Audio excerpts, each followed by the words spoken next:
Assalamualaikum. Alhamdulillah, dengan rahmat dan perkenan Allah Subhanahu wa taala, bertemu kita dalam siri ke-29 Gold Forever hari ini. Pada perkongsian kali ini saya akan kongsikan dua isu.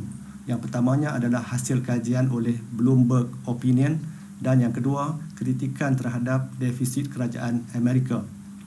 Adakah kedua-duanya mustahak? Isu pertama adalah berkaitan kegawatan ekonomi ketika ini yang menimbulkan keresahan dalam kalangan penduduk dunia yang majoritinya tidak bersedia. Sejauh manakah keresahan atau kerisauan yang dirasai? Isu kedua pula adalah defisit kerajaan Amerika yang terbesar dalam sejarah, hutang yang meningkat luar biasa tinggi dan mencetak mata wang kertas dolar. Oleh kerana banyak mata wang dunia disandarkan kepada dolar mengikut perjanjian Bretton Woods, maka tentulah mudahnya jika dolar jatuh, ia akan menarik bersama mata wang yang lain juga. Atas premis itu, mari kita teruskan dengan isu yang pertama. Pada 16 September baru-baru ini, Bloomberg Opinion melaporkan suatu kajian yang dijalankan oleh OECD 2020 bertajuk Kerisauan Kewangan Meningkat di Seluruh Dunia. Ianya meliputi 26 buah negara dengan seramai 125,787 responden terlibat. Hasil kajian tersebut mencadangkan bahawa ramai tidak bersedia dan berada dalam bahaya, perilously unprepared. Mari kita lihat beberapa contoh. Soalan di dalam kajian ini ialah, jika anda hilang mata pencarian utama, berapa lamakah anda boleh berbelanja untuk meneruskan hidup tanpa meminjam wang ataupun tanpa berpindah? Kita lihat kepada negara Austria di sini. 12% mengatakan mereka hanya dapat bertahan 1 minggu. 23% bertahan 1 bulan.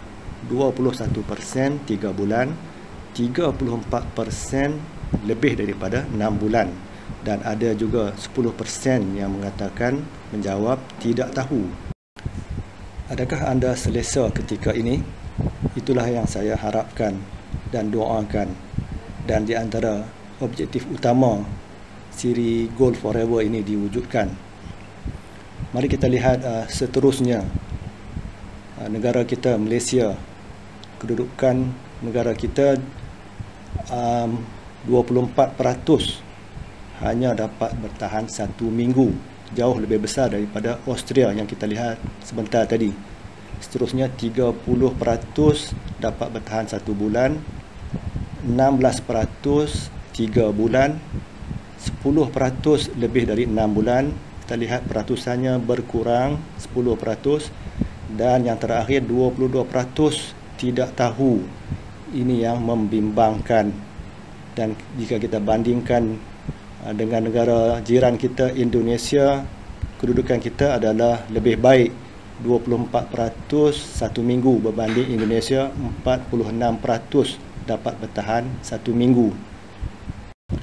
Kajian ini dibuat berlatar belakangkan kepada keadaan ekonomi yang pada tahun ini 2020 menjadi tidak menentu dan dijangkakan ramai yang bakal hilang pekerjaan.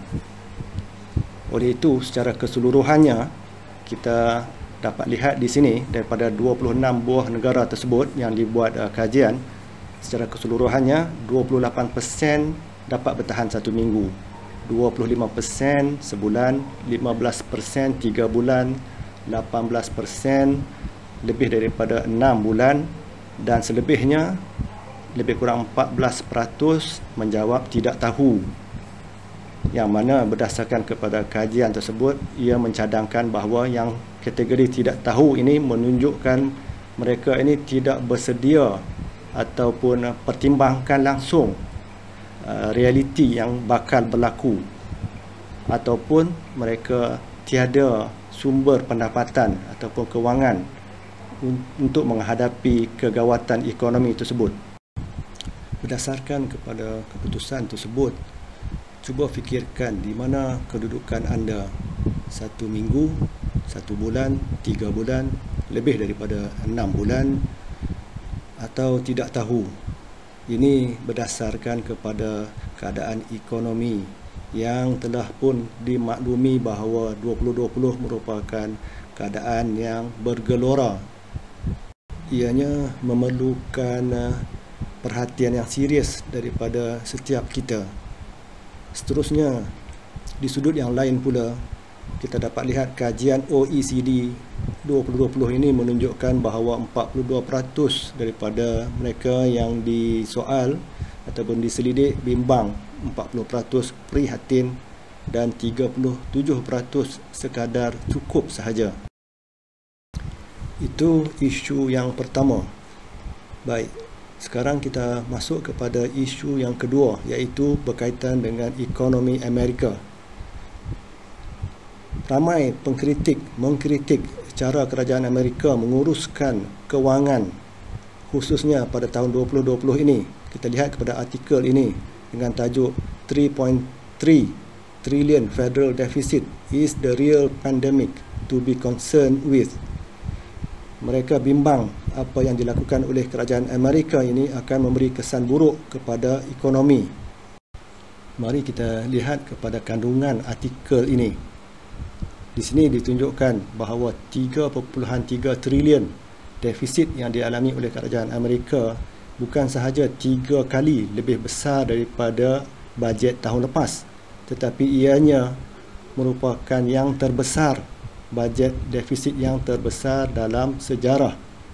Seterusnya, pengkritik juga menunjukkan kebimbangan terhadap beberapa institusi kerajaan seperti Social Security, Medicare dan Highway Trust Fund yang mungkin akan bankrupt pada tahun 2031, dan ini memerlukan perbelanjaan yang besar daripada pihak kerajaan untuk membantu institusi-institusi tersebut. Pengkritik seterusnya menekankan bahawa perbelanjaan persekutuan nampaknya mungkin tidak akan berkurang siapapun yang menang dalam pemilihan presiden, kerana pada tahun ini kita tahu Amerika akan menjalani pilihan raya, iaitu memilih presiden di antara Joe Biden dan Trump. Nampaknya pattern ini sama seperti mana apa yang berlaku di Malaysia.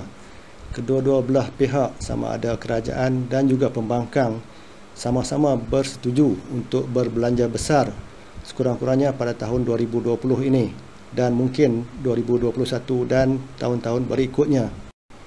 Artikel ini menegaskan lagi isu tersebut, iaitu cukai akan naik tidak kira siapa yang menang pilihan raya, sama ada Biden atau Trump.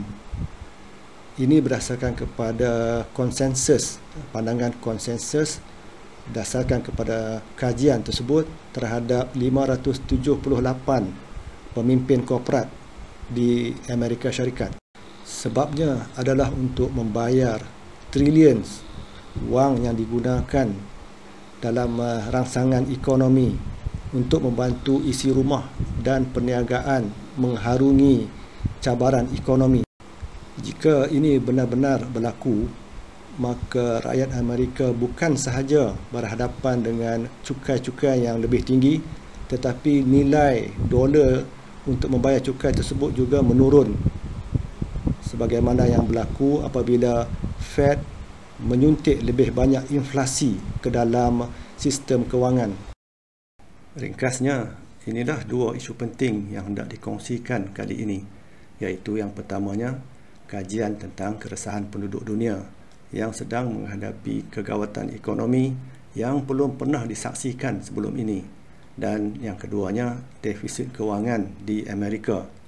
Kedua-duanya berkait rapat dan menurut pandangan-pandangan alternatif yang semakin banyak kebelakangan ini, iaitu tindakan Amerika ini bakal memburukkan lagi landscape ekonomi dunia. Nilai mata wang jatuh justru melebarkan jurang antara yang kaya dan miskin. Adakah anda telah bersedia? Akhir sekali, jom kita ke kolam renang sebentar.